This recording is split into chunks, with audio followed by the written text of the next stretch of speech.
গাইছ বহুত দুখৰ কথা আৰু আপোনালোকেতো সকলোৱে জানে জুবিন দা আৰু আমাৰ মাজত নাই সেইকাৰণে সকলোৱে চাকি বন্তি লগাইছে আৰু আমিও জুবিন দাৰ কাৰণে চাকি বন্তি লগাইছোঁ আমাৰ গাঁৱৰ মানুহে একগোট হৈ পেলাই চাকি বন্তি লগাইছে এয়া মন্দিৰত এতিয়া সকলোৱে চাকি বন্তি লগাইছে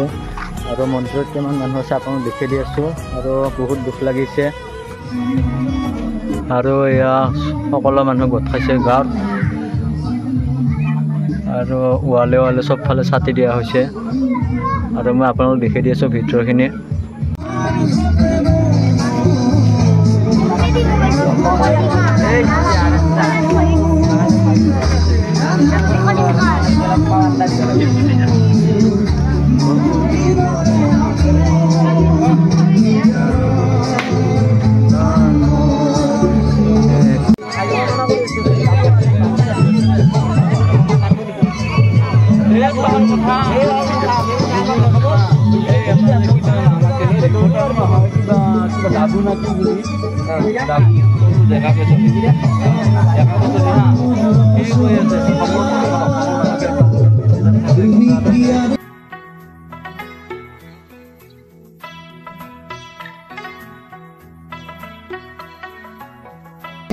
এয়া আপোনালোকে চাওক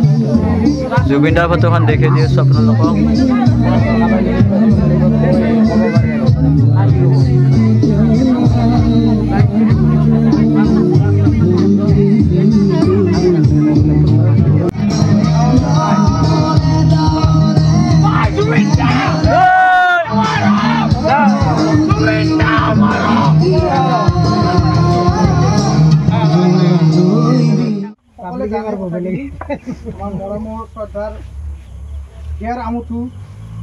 অসম বুলি নহয় সমগ্ৰ ভাৰতবৰ্ষ বুলি ক'লেও ভুল বিশ্বত আমাৰ এটা হীৰা আজি যোৱাকালি ছিংগাপুৰত প্ৰগ্ৰেম কৰিব যায় তেওঁ সাগৰত হাত কৰিব যায় তেওঁ অকাল মৃত্যু সাৱটি ল'ব লগা হ'ল তেওঁ জন্ম হৈছিল 1972 চনত আৰু মৃত্যু হ'ল 19 তাৰিখ 2025 গতিকে আমিতো আৰু এইটো মানিবই নোৱাৰোঁ আমি আৰু মৃত্যুটো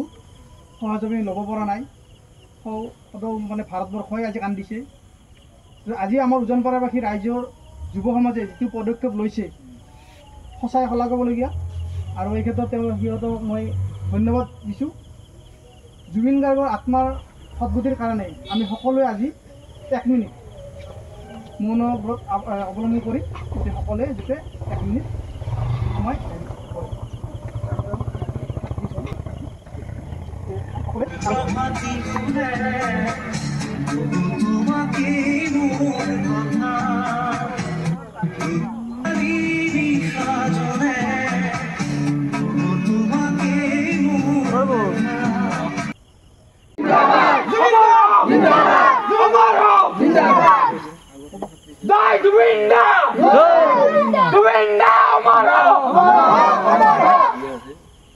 সকলে শান্তি প্ৰিয় থাকা হা